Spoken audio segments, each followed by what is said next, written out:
and welcome to Tom and Ben News Wikipedia News Edition. On 5th episode is Pringles.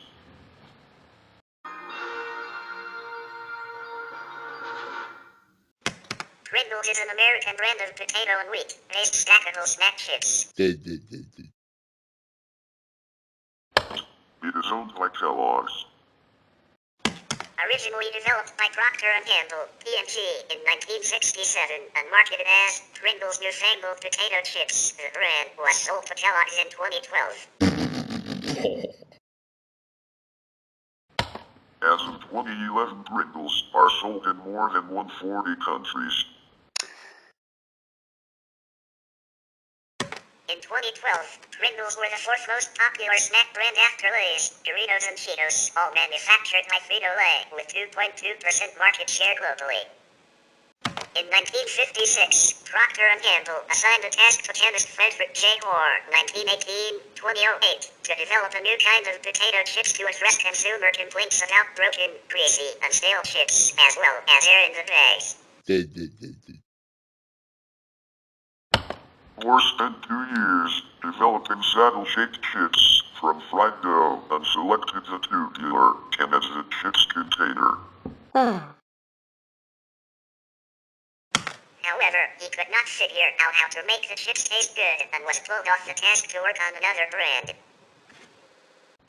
In the mid-1960s, another P&G researcher, Alexander Lyep of Montgomery, Ohio, restarted Hoare's work and succeeded in improving the taste.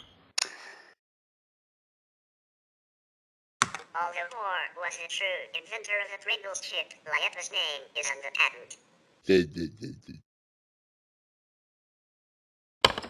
Gene Wolfe, a mechanical engineer and author known for science fiction and fantasy novels, helped develop the machine that cooks them. The consistent saddle shape is mathematically known as a hyperbolic paraboloid. Their designers reportedly used supercomputers to ensure that the chip's aerodynamics would keep them in place during packaging, and that they won't break when being stacked on top of each other. P&G began selling Pringles in limited areas in 1967. By 1975, they were available across most of the USA, and by 1991 were distributed internationally. There are several theories behind the origin of the product's name. One theory refers to Mark Pringle, who filed a U.S. patent 2,286,644 titled Method and Apparatus for Processing Potatoes on March 5, 1937. Pringles' work was cited by P&G in filing their own patent for improving the taste of dehydrated processed potatoes. Another theory suggests that two Procter advertising employees lived on Pringle Drive in Finneytown, north of Cincinnati, Ohio, and the name paired well with potato chips. Another theory says that P&G chose the Pringles name from a Cincinnati telephone book. The product was originally known as Pringles Newfangled Potato Chips, but other snack manufacturers objected, saying Pringles failed to meet the definition of a potato chip, since they were made from a potato paste dough rather than being sliced from potatoes like real potato chips. The U.S. Food and Drug Administration weighed in on the matter, and in 1975 they ruled Pringles could only use the word chip in their product name within the phrase potato chips made from fried potatoes.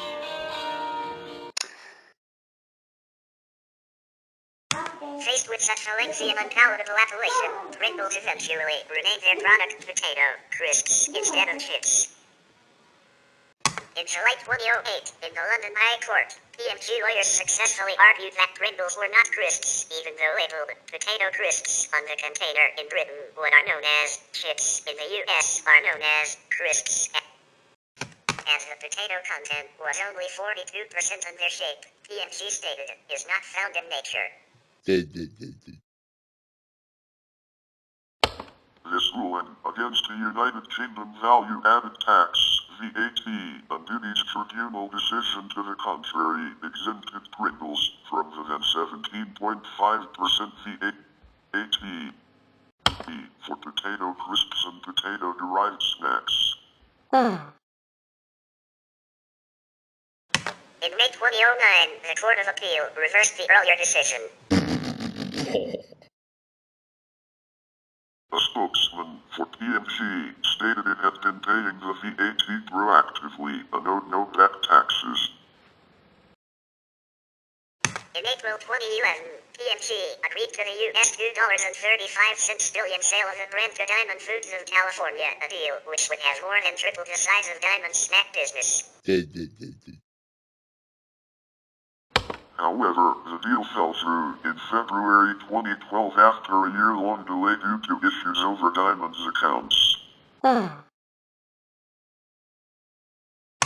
On May 31, 2012, the Kellogg Company officially acquired Pringles for $2.695 billion as part of a plan to grow its international snacks business. The acquisition of Pringles makes Kellogg the second largest snack company in the world. As of 2015, there are 5 Pringles factories worldwide in Jackson, Tennessee, Mechelen, Belgium, Shore, Malaysia, Kutno, Poland, and Fujian, China.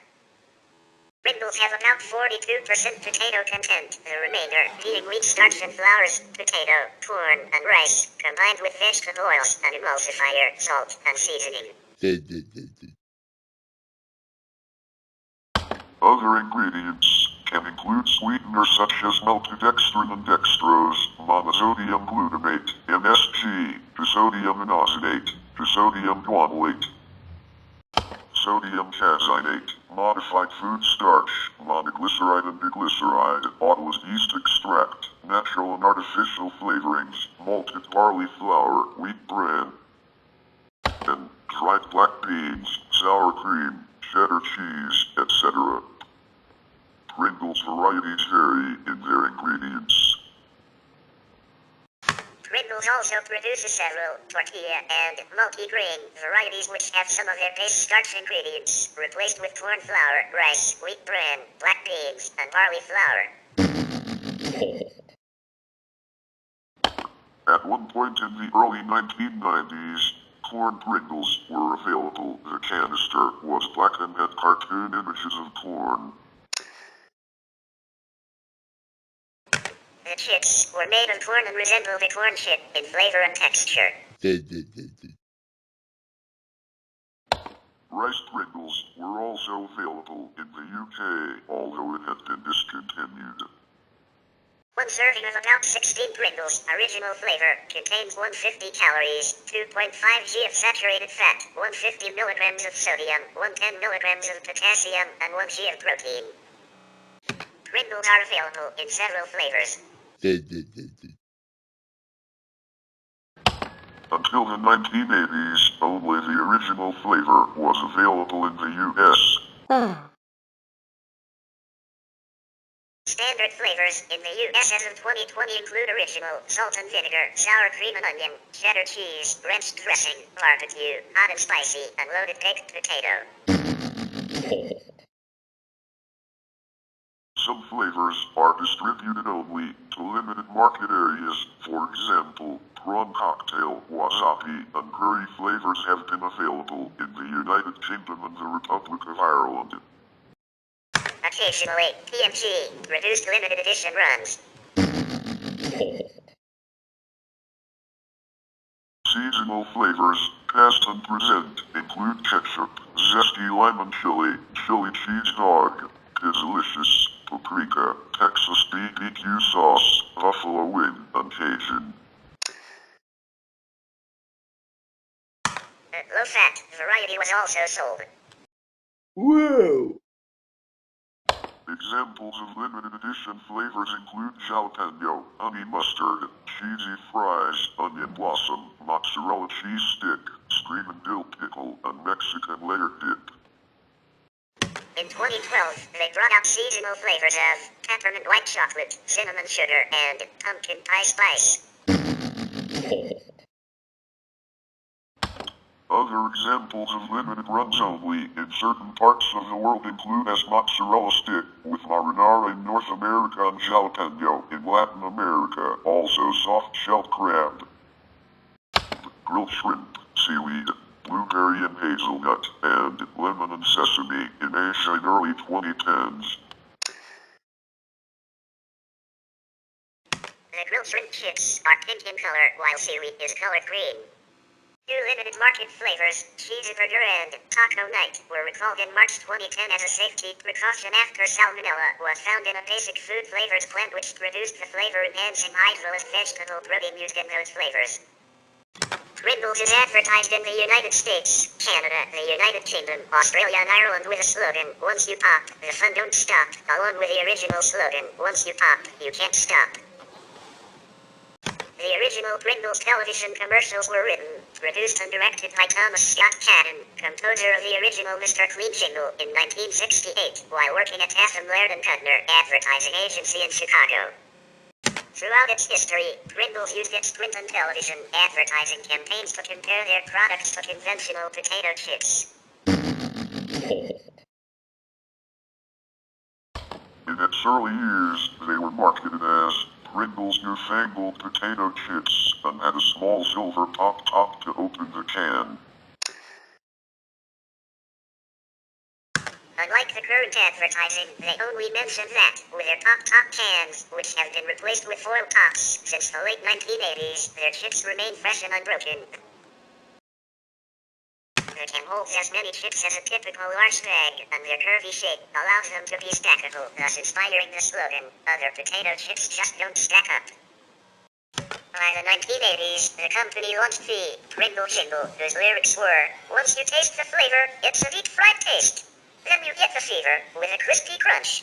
Then you've got the fever for the flavor of a Pringle." Beginning in the late 1990s and continuing today, Pringles advertising has returned to comparing their product to bagged chips, which they view as greasy and broken. Whoa! In a typical ad, a group of people are enjoying Pringles while a lone person is eating a bag of generic potato chips. The bags themselves resemble either Lay's or Ruffles, depending on the Pringles variety marketed in the ad.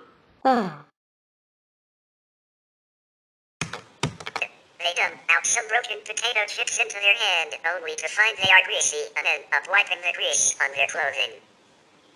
The Pringles logo is a stylized cartoon caricature of the head of a male figure, officially known as Julius Pringles, designed by Louis R. Dixon, with a large mustache and parted bangs. Until 2001, the character had eyebrows and his bow tie framed the product name. In 1998, the bangs and lips were removed from the logo, and his head was whitened a little. Pringles, as a product brand, is especially known for its packaging, a tubular paperboard can with a foil-lined interior. Until the 1980s, the cans also contained a removable paper liner which held the chips in place, and a resealable plastic lid, which was invented by Frederick J. Hoare, an organic chemist and food storage technician who specialized in research and development and quality control for Cincinnati-based Procter & Gamble. Hoare's children honored his request to bury him in one of the cans by placing part of his cremated remains in a Pringles container in his grave. The can has been criticized for being difficult to recycle due to the multiple materials used in its construction. In 2015, Lucasfilm and Pringles jointly commissioned crowdsourcing video studio Tondo for a commercial with a total of $75,000 in prize money, distributed to 7 finalists. That's all today. Thank you for watching. Please subscribe and see you in episode 6.